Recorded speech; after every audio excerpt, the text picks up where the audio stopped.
महाभारत का वो कुंड है जहां भगवान परशुराम ने अपनी मां की हत्या करने के बाद अपने हाथ से चिपकी हुई कुल्हाड़ी से मुक्ति पाई थी।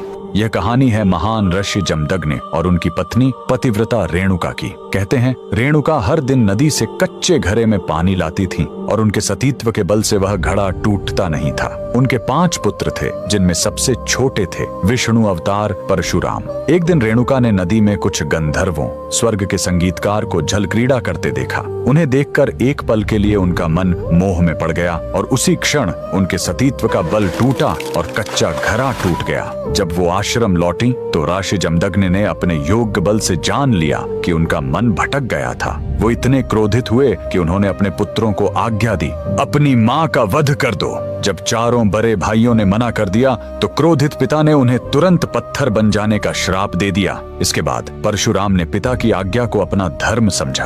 उन्होंने भारी मन से अपनी कुल्हाड़ी उठाई और अपनी ही मां का सिर धड़ से अलग कर दिया। उनकी आज्ञाकारिता से प्रसन्न होकर जमदग्नि ने वरदान मांगने को कहा। परशुराम ने तुरंत अपनी मां को फिर से जीवित करने और साथ ही पत्थर बन चुके अपने चारों भाइयों को भी मुक्त करने का वर मांग लिया। सब फिर से जीवित हो गए, मानो कुछ हुआ ही न हो। लेकिन कहानी यहीं खत्म नहीं हुई। मातृ हत्या का पाप उस कुल्हाड़ी पर एक दाग की तरह चिपक गया और वो उनके हाथ से अलग ही नहीं हो रही थी। उस पाप से मुक्ति पाने के लिए वह दर दर भटकते रहे, लेकिन कोई भी तीर्थ उस कुल्हाड़ी को छुड़ा नहीं सका। अंत में वह पहुंचे पूर्वी हिमालय की लोहित नदी के किनारे और जैसे ही उन्होंने इस कुंड के जल को छुआ, चमत्कार हुआ। कुल्हाड़ी अपने आप उनके हाथ से छूट गई। यही पवित्र स्थान आज अरुणाचल प्रदेश में परशुराम कुंड के नाम से जाना जाता है। आज भी हर साल मकर संक्रांति पर हजारों श्रद्धालु यहाँ इस विश्वास के साथ डुबकी लगाने आते हैं कि यह कुंड उनके सारे पापों को धो डालता है, ठीक वैसे ही जैसे इसने स्वयं भगवान परशुराम को पाप मुक्त किया था।